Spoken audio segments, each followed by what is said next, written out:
Why did you decide to write a film about William Shakespeare?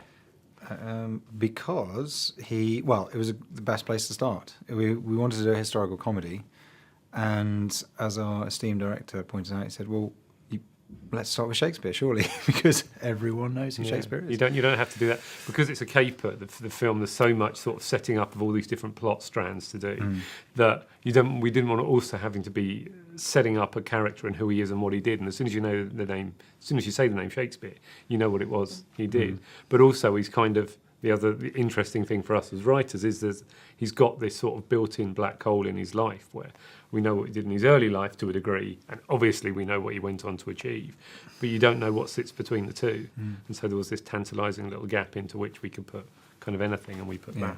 You could do what you wanted. No one could say it was wrong. Absolutely. Yeah. Could have been in a loop band. It's unlikely we're right, but no one can prove that we're wrong. Exactly. Yeah.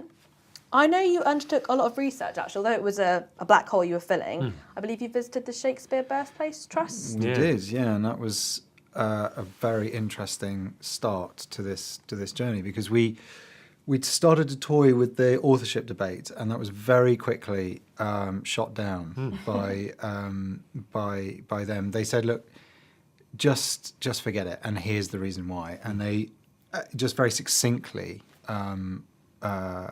sort of gave us a sort of mini tutorial about why it's just great sport to think that other people wrote Shakespeare. And and then doing a little bit more of our personal research, it becomes very obvious actually that. And also, we always wanted the film to. Obviously, the story's very silly, but we wanted those historical sort of bookends of Shakespeare's life, but also the backdrop. We wanted that to feel, wanted the world to feel very real, and it to be very immersive, and to feel that you're really there, so that there's something very tangible that something silly is taking place in front of. And the historical context as well of, the fact that King Philip at that time was trying in various ways to, dethrone Elizabeth. So in that way as well. Now, obviously, as writers, you can kind of give yourself good parts, because I know you were Philip II of Spain, looked like you were having a great time, and Walsingham was another favourite of mine. Did you sneakily do that a little bit? Well, the thing is, when we started... we can say it. All right, we did. No, it's, I don't know, with Philip, he was a sort of pre-existing character anyway. I used to do a lot of character shows on the Fringe, and that's sort of where I came from, a lot of character comedy. And so he was a fully formed character, and I wanted him to be like a sort of Colombian drugs baron villain, comic villain. And so he was already fully drawn, so he was very easy to write. And the other characters, they came a little bit harder to create them. I think there were some that so particularly with Philip and Croydon, characters like that, they were really immediate. And there were others we kind of got to the end of the writing process, and I sort of went, oh God, who do I play? And then realised that I'd really, just fallen in love a bit with Walsingham. He's played in a particular way because he's dead. He has to be a little bit obviously you're in the room, you're writing together, and we just fall into the voices and the characters. So inevitably, the ones that we're writing, they just come a bit easier. That's what it is, I hope. When you were writing, were you sort of conscious of locations you'd want to use for the film, and if there'd be any difficulties getting them? We were going to be shooting, the first plan A, when we were writing it, was we were going to be shooting in the summer in the south of France for much of it.